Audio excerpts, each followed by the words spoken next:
The crystal vase shattered against the wall, inches from my head. I ducked, my heart pounding as I stared at James, his face contorted with rage. 35 years, Maggie. 35 goddamn years, and this is how you repay me, he roared, his fists clenched at his sides. I straightened, squaring my shoulders. Repay you? For what, James? The constant criticism? The manipulation? The way you've treated our children? His eyes narrowed. I gave you everything. A beautiful home, financial security. Everything except respect, I cut in, my voice steady despite the trembling in my hands. Everything except love. James lunged forward, grabbing my arm.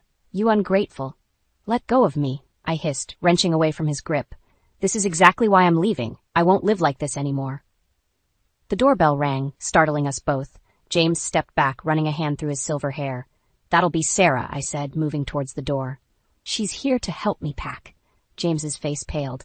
You told the kids? I nodded, my hand on the doorknob. They deserve to know the truth. Our daughter's voice called from outside. Mom? Dad? Everything okay in there? I opened the door, forcing a smile. Hi, sweetheart. Come on in. Sarah stepped inside, her lawyer's eyes quickly assessing the scene. The broken vase, James's flushed face, my trembling hands. What's going on? She demanded, her gaze darting between us. James cleared his throat. Your mother has decided to abandon her family. After all these years, she's walking out on us. I felt a surge of anger. Don't you dare twist this, James. I'm not abandoning anyone. I'm saving myself. Sarah's eyes widened. Mom? Is this true? You're leaving? I nodded, feeling a mix of relief and guilt. I'm sorry, honey. I should have done this years ago. James scoffed. You're being ridiculous, Maggie. Where will you go? How will you support yourself?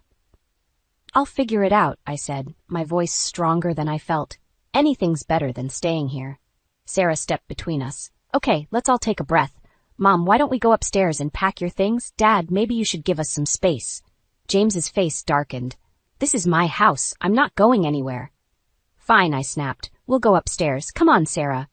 As we climbed the stairs, I heard James muttering, She'll be back. She's got nowhere else to go. In our bedroom, soon to be just his, I began throwing clothes into a suitcase. Sarah sat on the edge of the bed, her face a mix of concern and confusion. Mom, are you sure about this? It's so sudden. I paused, a handful of blouses clutched to my chest. It might seem sudden to you, honey, but I've been thinking about this for a long time. Your father and we haven't been happy for years. Sarah's brow furrowed. But why now? What changed? I sighed, sitting beside her. I did. I finally realized I deserve better, and so do you and Daniel. Daniel doesn't know yet, does he? I shook my head. I'll call him once I'm settled. I didn't want to burden him while he's in the middle of his research project. Sarah nodded, then stood up. Okay, let's get you packed. Where are you planning to stay? I've got a room at the Sunset Inn for now. I'll figure out something more permanent soon. As we finished packing, a crash echoed from downstairs. We rushed to the landing to see James in the foyer, a broken picture frame at his feet. Our wedding photo lay among the shattered glass. You want out? He shouted up at me. Fine. But don't think you're taking half of what's mine. I made this family and I can break it just as easily. I felt Sarah stiffen beside me. In that moment, I knew this was just the beginning of a long, painful battle. But for the first time in years, I felt a flicker of hope.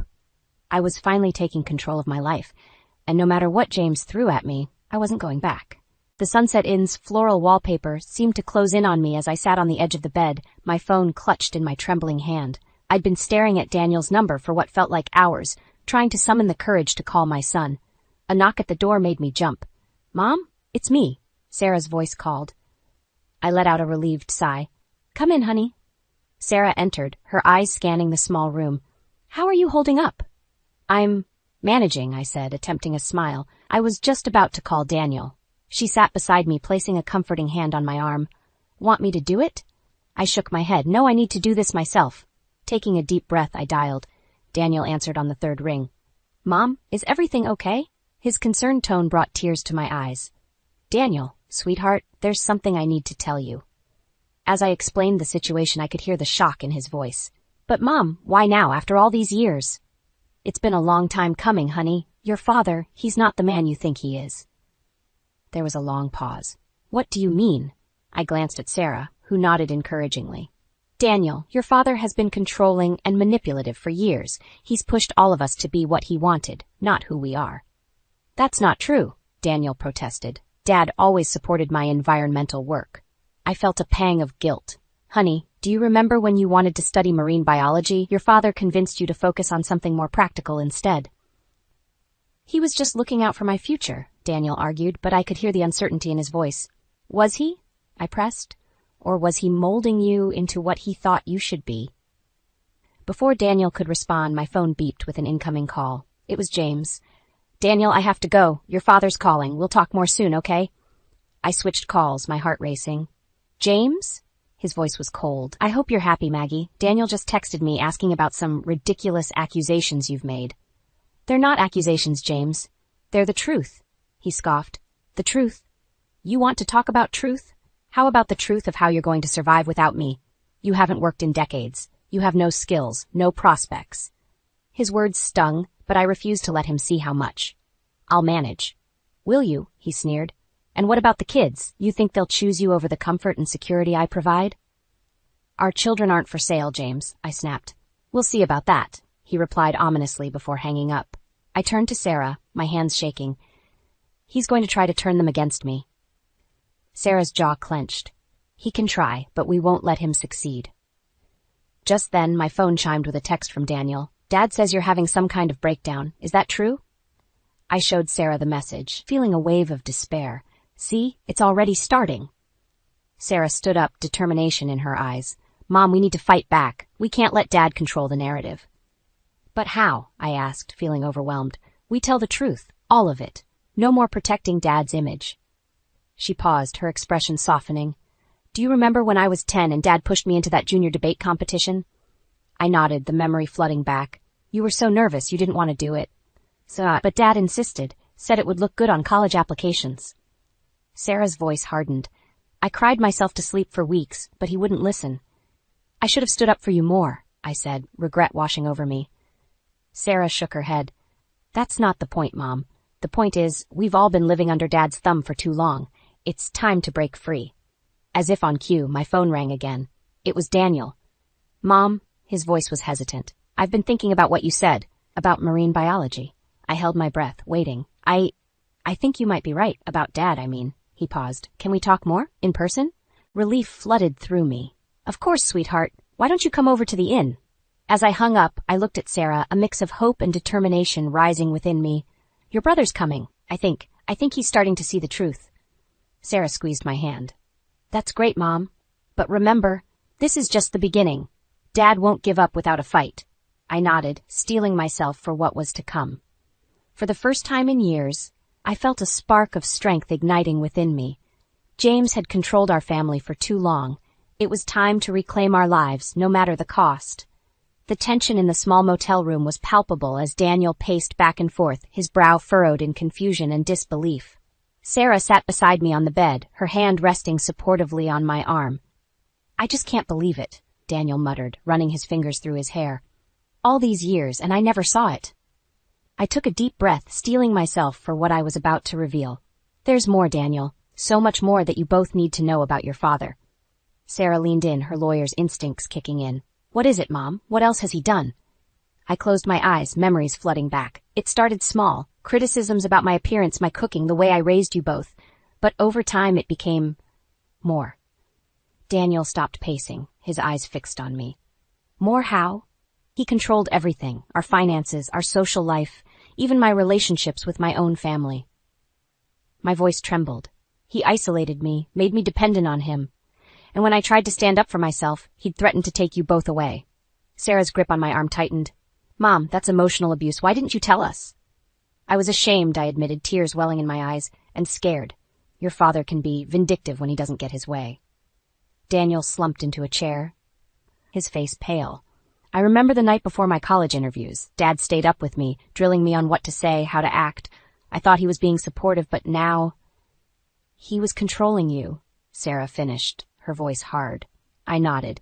He did the same with both of you. Remember your debate competitions, Sarah? And Daniel, the way he pushed you away from marine biology? They exchanged glances, years of manipulation suddenly coming into focus. There's something else, I said, my heart racing. Something I've never told anyone. Sarah and Daniel leaned in, their faces a mix of concern and curiosity. 10 years ago, I found out your father was having an affair. The words tumbled out, a weight lifting from my chest. When I confronted him, he threatened to leave me with nothing if I ever breathed a word of it to anyone. The room fell silent. Then suddenly Daniel stood up, his fists clenched. "I'll kill him," he growled. Sarah jumped up, though placing a restraining hand on her brother's arm. "No, Daniel, we can't stoop to his level. We need to be smarter than that." Just then, my phone buzzed. It was a text from James. "I know you're with the kids. Stop poisoning them against me, or you'll regret it." I showed them the message, my hands shaking. Sarah's eyes narrowed. "That's it. We're filing for a restraining order first thing tomorrow." Daniel nodded in agreement. "And I'm canceling my research trip. I'm not leaving you to deal with this alone, Mom." Tears of gratitude streamed down my face. "I'm so sorry I didn't protect you both from him sooner." Sarah hugged me tightly. "You're protecting us now, Mom. That's what matters." As we sat there, united in our newfound understanding, a knock at the door made us all jump. "Maggie?" James's voice called from the other side. "I know you're in there. Open up, or I'll have the manager let me in." Daniel moved towards the door, his face set in determination, but Sarah held him back. "Wait," she whispered, pulling out her phone. "I'm recording this. We need evidence of his behavior."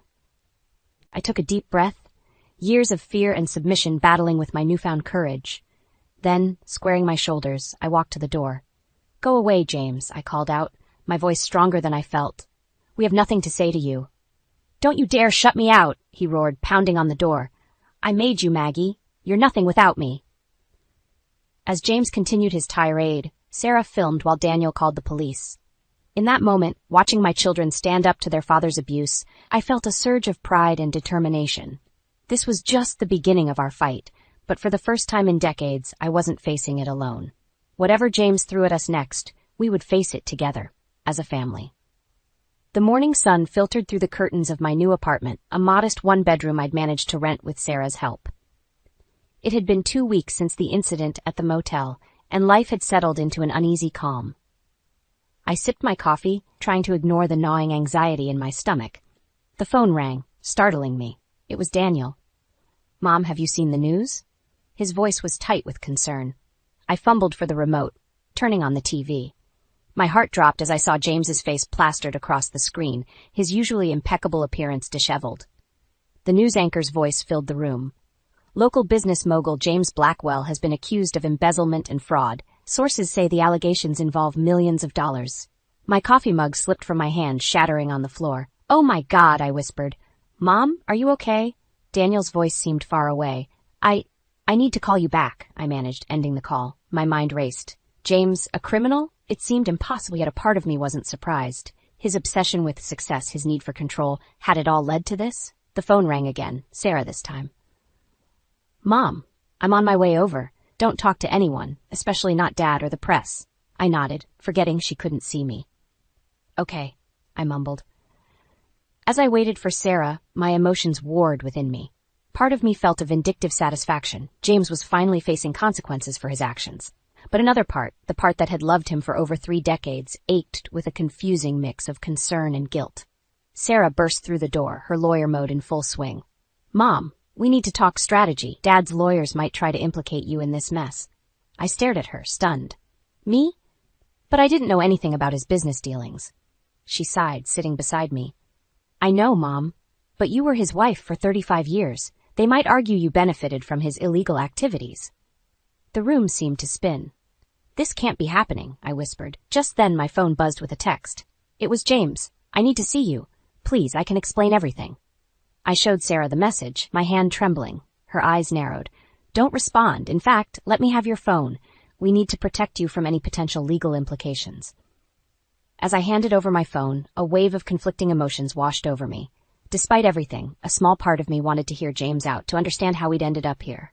"Sarah," I said hesitantly, what if we're wrong about this? What if James is innocent?"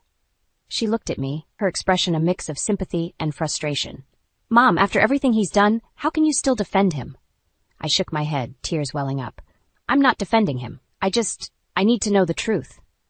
Sarah's phone rang. It was Daniel. She put him on speaker. "I've been doing some digging," he said, his voice tense. "Dad's company has been in financial trouble for years. He's been cooking the books, taking out massive loans. It's bad, really bad." I felt the blood drain from my face. Our comfortable life, the vacations, the gifts, had it all been built on lies? Sarah squeezed my hand. Mom, I know this is hard, but we need to protect you. I think we should consider talking to the authorities. Tell them everything we know about Dad's behavior, his control over the family finances. I stared at her, the full weight of the situation crashing down on me. This wasn't just about leaving James anymore. This was about potentially sending him to prison. I need some time to think, I said, my voice barely above a whisper. As Sarah and Daniel continued to discuss the situation, I walked to the window, looking out at the city below. The life I'd known for decades was crumbling around me. James's actions had put not just himself, but our entire family at risk. In that moment, I realized I had a choice to make. I could retreat, try to distance myself from the scandal, or I could step forward, tell my story, and finally break free from James's control once and for all. Taking a deep breath, I turned back to my children. Okay, I said, my voice steadier than I felt. Let's talk to the authorities. It's time the truth came out. All of it. The fluorescent lights of the police station buzzed overhead as I sat, hands clasped tightly in my lap, waiting for the detective to return. Sarah sat beside me, her lawyer persona firmly in place, while Daniel paced nervously near the door. Mrs. Blackwell? Detective Ramirez appeared, a thick file in her hands. We have some questions about your husband's financial activities. I nodded, my throat dry. I'll do my best to answer. As the detective began her questioning, I felt like I was walking through a minefield of my past. Each answer seemed to reveal more about the life I'd been blind to for so long. Mrs. Blackwell, were you aware of any offshore accounts your husband might have had? I shook my head, feeling a mix of shame and anger. No, James handled all our finances. Sarah squeezed my hand supportively as the detective continued. And what about his business trips? Did you ever accompany him? A memory surfaced, sharp and painful. Once, to the Cayman Islands. He said it was a vacation, but I trailed off, the realization hitting me like a punch to the gut. Detective Ramirez leaned forward. But what, Mrs. Blackwell? He spent most of the time in meetings. I thought it was just work, but now? The questioning continued for what felt like hours. With each revelation, I felt the foundations of my life crumbling further. As we prepared to leave, Detective Ramirez pulled Sarah aside. I couldn't hear what they were saying, but Sarah's face grew increasingly pale. In the car ride home, an oppressive silence filled the air. Finally, Daniel spoke up from the back seat. Mom, Sarah, what aren't you telling me? Sarah's knuckles whitened on the steering wheel. The detective shared some information with me. It's bad, Daniel. My heart raced. What is it, Sarah? Please, just tell us. She took a deep breath. They found evidence that Dad's been laundering money for some very dangerous people. And there's more. I braced myself, unsure if I could handle any more revelations. They think he might have been involved in some kind of human trafficking operation. The world seemed to tilt on its axis. No, I whispered. That's impossible. James would never. But even as I said the words, doubt crept in. The late-night phone calls, the mysterious business associates, the unexplained cash, it all started to make a horrifying kind of sense. Daniel's voice cracked with emotion. How could we not have known? We pulled up to my apartment, all of us too shaken to speak. As we entered, Sarah's phone rang, her face paled as she answered. Yes, this is Sarah Blackwell. What? When? She listened intently, her expression growing more alarmed by the second. As she hung up, she turned to us, her voice barely above a whisper. That was Dad's lawyer. He's gone. Disappeared. They think he might have fled the country. The room spun around me. James gone? After everything, he'd just left? Suddenly, a fierce anger rose within me, burning away the shock and confusion. No, I said, my voice stronger than I'd felt in years. He doesn't get to run away from this. From us. Sarah and Daniel looked at me, surprised by my vehemence. Mom, Daniel asked hesitantly. I stood up, a new determination filling me. We're going to find him. We're going to uncover every secret, every lie, and we're going to make sure he faces the consequences of what he's done. Sarah nodded slowly. But Mom, if what the police suspect is true, we could be putting ourselves in danger. I met her gaze steadily. We've been in danger for years, Sarah. We just didn't know it. It's time we took control of our own lives. As my children looked at me with a mixture of awe and concern, I felt a shift within myself. The scared, submissive wife I'd been for so long was gone. In her place stood a woman ready to fight not just for herself, but for the truth and justice her family deserved. So, I said, looking from Sarah to Daniel, where do we start? The rhythmic tapping of Sarah's heels echoed through the empty office building as we made our way to James's private suite. My heart raced, a mix of anticipation and dread coursing through my veins. We'd traced James to his old office, a place I once thought I knew so well. "Are you sure about this, Mom?" Daniel whispered, his eyes darting nervously. I nodded, steeling myself. "We need answers, and they're in there." Sarah used her old keycard, a relic from her internship days, to unlock the door. As we stepped inside, the familiar scent of James's cologne hit me like a punch to the gut. "Let's make this quick," Sarah said, moving towards the computer. "I'll check his files, Daniel. You look through the drawers. Mom, keep watch." I stood by the door, my mind reeling. How had we come to this? Breaking into my husband's office, searching for evidence of his crimes. Suddenly, Daniel's sharp intake of breath caught my attention. "Mom, Sarah, you need to see this." We hurried over. In his hands was a thick folder, labeled simply, Family. With trembling fingers, I opened it. Inside were detailed dossiers on each of us. Financial records, medical histories, even surveillance photos. My blood ran cold as I realized the extent of James's obsession with control. "He's been watching us for years," Sarah whispered, her face pale. "Even after you left, Mom." Before I could respond, the computer beeped. Sarah had cracked James's password. "Oh my God," she breathed, her eyes widening as she scrolled through the files. "It's all here. The money laundering, the offshore accounts, the trafficking operation." I felt sick. How could he do this? How could we not have known? Daniel placed a comforting hand on my shoulder. "We couldn't have known, Mom. He fooled everyone." Suddenly, a noise from the hallway made us freeze. Footsteps getting closer.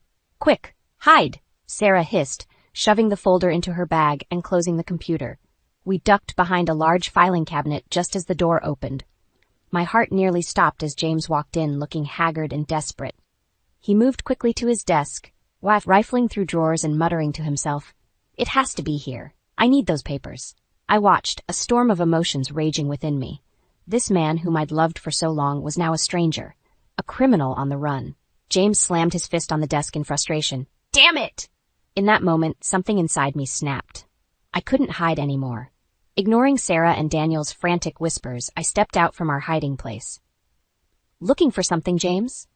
He whirled around, his face a mask of shock and anger. "Maggie, what the hell are you doing here?" "I could ask you the same thing," I replied, my voice steadier than I felt. "Shouldn't you be halfway across the world by now?" His eyes narrowed. "You don't understand. I had no choice, if you knew what I was up against." "Then explain it to me, James," I demanded, years of pent-up frustration boiling over. "Explain how you could betray our family, how you could be involved in human trafficking." He paled. "How did you?" "It doesn't matter," I cut him off. "What matters is that it stops now. Turn yourself in, James. It's over." For a moment, I saw a flicker of the man I once loved, vulnerable, conflicted, but then his face hardened. "I'm sorry, Maggie, but I can't do that." He reached into his jacket, pulling out a gun. Sarah and Daniel burst from their hiding place. "Dad, no!" James's hand shook as he pointed the gun at us.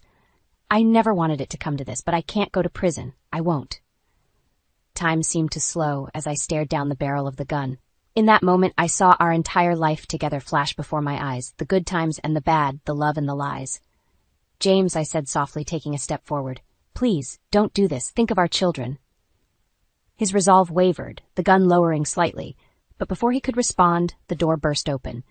Detective Ramirez and a team of officers flooded in. "James Blackwell, put the gun down. You're under arrest."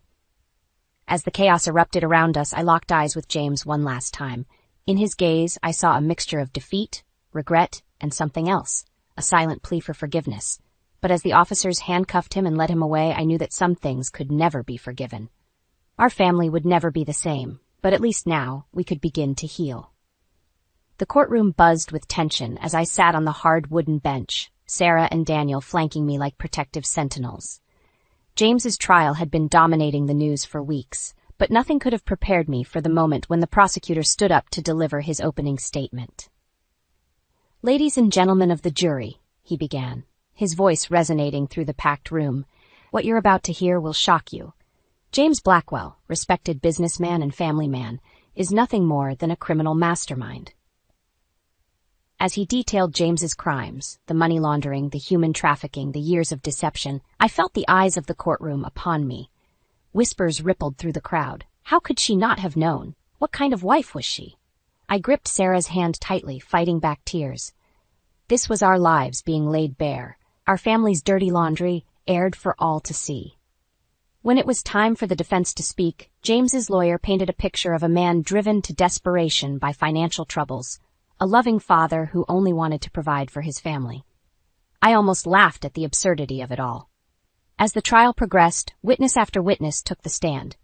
Business associates, bank managers, even some of the trafficking victims. Each testimony was another nail in James's coffin, another blow to our family's reputation. Then came the moment I'd been dreading. The prosecution calls Margaret Blackwell to the stand. On shaky legs, I made my way to the witness box. As I was sworn in, I caught James's eye. For a moment, I saw a flicker of the man I'd once loved, vulnerable, pleading. But then his mask of cool indifference slipped back into place.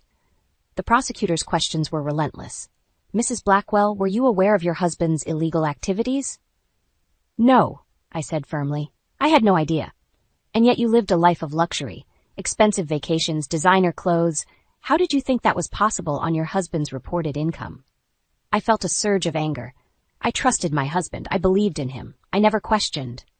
Never questioned, the prosecutor interrupted, or never wanted to know the truth. Before I could respond, James's lawyer objected, and the judge called for a recess. As I stepped down from the stand, I felt drained, exposed. Sarah met me outside the courtroom. Mom, there's something you need to see. She led me to a small conference room where Daniel was waiting, his face grim.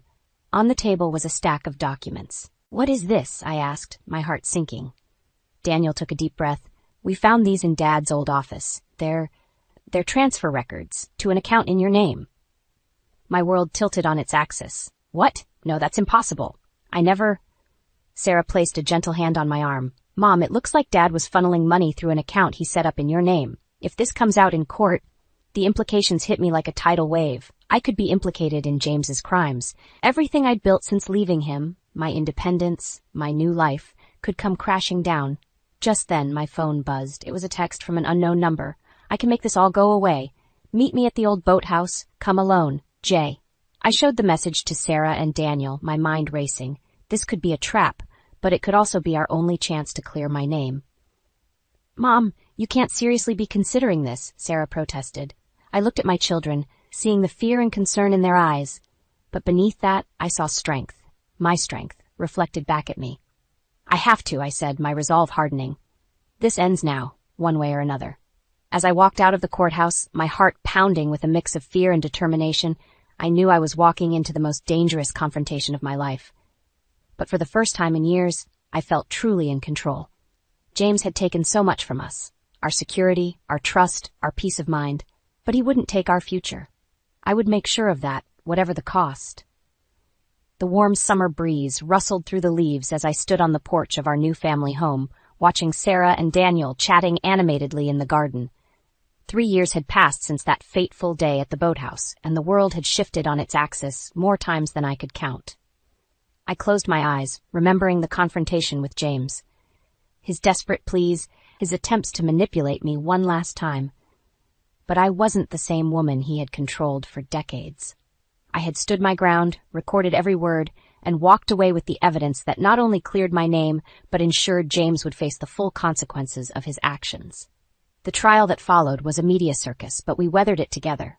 Sarah's legal expertise, Daniel's unwavering support, and my newfound strength formed an unbreakable bond. We testified, we cried, we held each other up, and in the end, justice prevailed. James was sentenced to 25 years in prison.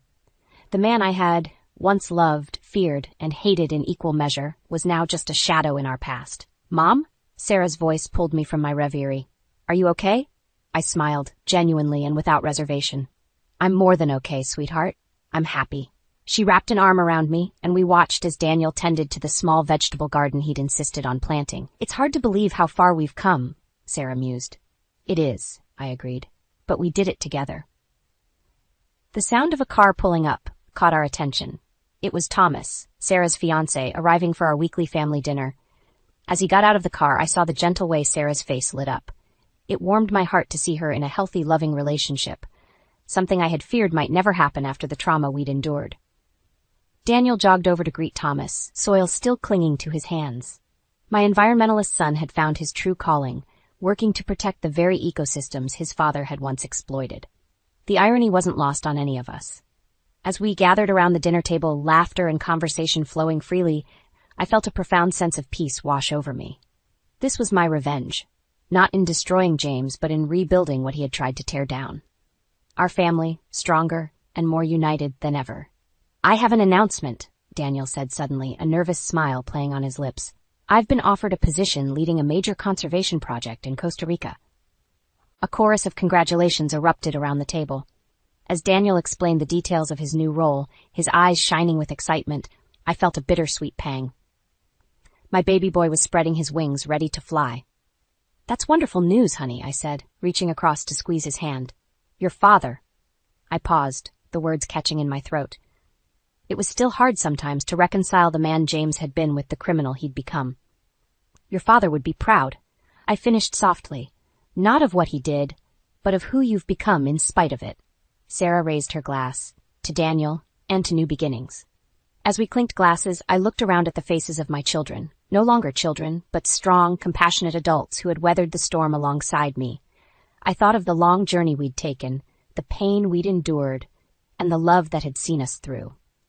"To new beginnings," I echoed, "and to the family we've built."